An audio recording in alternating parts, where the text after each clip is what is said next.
Godina Shawaa Kaabaa bulchiinsa magaalaa Caancootti balaa tiraafikaatiin lubbuun nama 15 darbeet jira.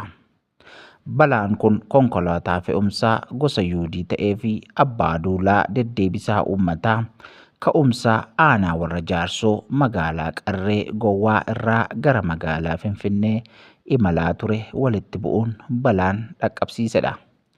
Hanga ammaatti balaa kanaan lubbuun namoota 15 darbuun odeeffamaa jira.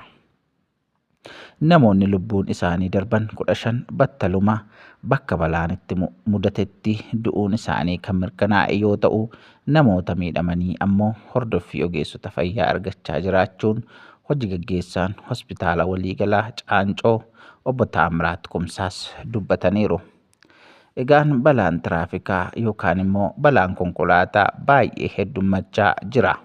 Kun immoo sababiin isaa yeroo ammaa kana ogeessi yookaan immoo namni konkolaataa konkolaachisu calliseedhuma wanta qarshii qabuuf waan ayyama konkolaachisummaa fudhatuuf namni baay'een miidhaa kana irra ga'aa jira jechuudha.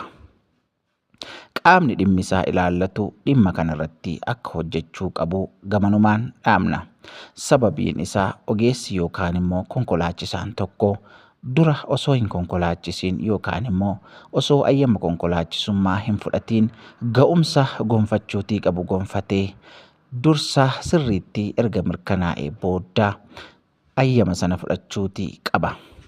Egaa warra lubbuun isaanii darbee Waaqayyo lubbuu isaanii haa jannatu.